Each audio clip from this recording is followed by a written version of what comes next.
ഉച്ചയ്ക്ക് 2 മണി വരെയുള്ള unofficial voting സ്റ്റാറ്റിൽ ചില മാറ്റങ്ങൾ ഉണ്ടായിട്ടുണ്ട്. അതിൽ 1-ാം പൊസിഷൻ അത് ജിൻഡോ തന്നെയാണ് തുടരുന്നത്. ജിൻഡോ ഈ സീസണിൽ വിജയിക്കാൻ സാധ്യത ഏറ്റവും കൂടുതൽ കൽപ്പിക്കുന്ന മത്സരാർത്ഥിയാണ്. ഇപ്പോൾ 1,52,100 എന്ന കൂറ്റം വോട്ട് നേടി തന്റെ പൊസിഷൻ ആർക്കും വിട്ടുകൊടുക്കില്ലെന്ന് ഉറപ്പിച്ച് പറയുന്ന രീതിയിലുള്ള ഒരു പ്രകടനമാണ് ജിൻഡോയുടെ ഭാഗത്തു നിന്നുള്ളത്. 2-ാം പൊസിഷനിൽ ഇപ്പോഴും ജാസ്മിൻ തന്നെയാണ് തുടരുന്നത്. അമ്പരപ്പിക്കുന്ന ഒരു വോട്ടിംഗ് പ്രകടനമാണ് ജാസ്മിന്റെ ഭാഗത്ത് നിന്നുണ്ടാകുന്നത്. മുമ്പൊന്നും കണ്ടില്ലാത്ത ഒരു വോട്ടിംഗ് മുന്നേറ്റം ഇപ്പോൾ ജാസ്മിന്റെ ഭാഗത്തുണ്ട്. ഇപ്പോൾ 1,03,450 വോട്ട് നേടി തന്റെ 2-ാം പൊസിഷൻ ഉറപ്പിച്ചു നിർത്തുകയാണ് ജാസ്മിൻ.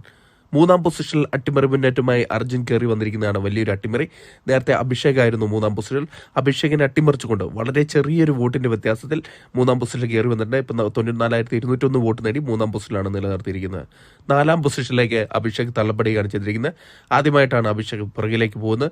ഇപ്പോൾ 94,110 വോട്ട് നേടി അർജുനുമായിട്ടുള്ള ഇഞ്ചോടിഞ്ച് പോരാട്ടത്തിൽ 4-ാം പൊസിഷനിലേക്ക് താഴെപ്പെടേണ്ടി വന്നു. 5-ാം പൊസിഷനിൽ ഇപ്പോഴും അൻസിബ തന്നെയാണ് തുടരുന്നത്.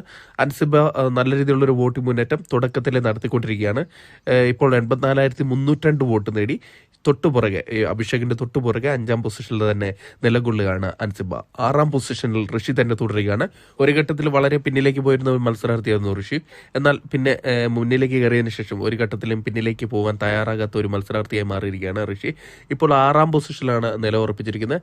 78,210 വോട്ട് നേടിയാണ് താൻ 6-ാം പൊസിഷനിൽ ഉറപ്പിച്ചു നിർത്തിയിരിക്കുന്നത്. 7-ാം പൊസിഷനിൽ ശ്രീധുവാണുള്ളത്. ശ്രീധുവും ഋഷിയും ഇഞ്ചോടിഞ്ച് പോരാട്ടമാണ് നടത്തിക്കൊണ്ടിരിക്കുന്നത്. ഏത് നിമിഷവും പൊസിഷൻ മാറിമറിയാവുന്ന അവസ്ഥയിലേക്ക് മാറിക്കൊണ്ടിരിക്കുകയാണ്. ഇപ്പോൾ 77,899 വോട്ട് നേടിയാണ് ശ്രീധു തന്റെ 7-ാം പൊസിഷനിൽ സുരക്ഷിതമായി നിലനിർത്തിയിരിക്കുന്നത്. 8-ാം പൊസിഷനിൽ അപ്സര തന്നെയാണ് തുടരുന്നത്. അപ്സരയ്ക്ക് ഒരു മുന്നേറ്റം നടത്താൻ ഇതുവരെയും സാധിച്ചിട്ടില്ല. വോട്ടിങ്ങിന്റെ തുടക്കത്തിലെ പിന്നിൽ തന്നെയായിരുന്നു. ഇപ്പോഴും പിന്നിൽ തന്നെയാണ്. ഇപ്പോൾ 77,500 വോട്ട് നേടി ഡേഞ്ചർ സോണിൽ തന്നെ തുടരുകയാണ് അപ്സര. 9-ാം പൊസിഷനിൽ റസ്മിൻ തന്നെ തുടരുകയാണ്. റസ്മിനാണ് ഈ ആഴ്ചയിൽ പുറത്തു പോകാൻ ചാൻസ് കൽപ്പിക്കുന്ന ഒരു മത്സരാർത്ഥി. ഇപ്പോൾ 64,315 വോട്ടാണ് റസ്മിൻ കരസ്ഥമാക്കിയിരിക്കുന്നത്. വരും മണിക്കൂറുകളിലെ വോട്ടിംഗ് റസ്മിന് വളരെ നിർണായകമാണ്. അപ്സരയെ അട്ടിമറിക്കാൻ കഴിയുമോ ഇല്ലയോ എന്നൊക്കെ വരും മണിക്കൂറിലെ വോട്ടിങ്ങിനെ ആശ്രയിച്ചിരിക്കും. അപ്പോൾ കൂടുതൽ വിവരങ്ങളെ അടുത്തൊരു വീഡിയോ കാണുന്നവരെ ടാറ്റ ബൈ.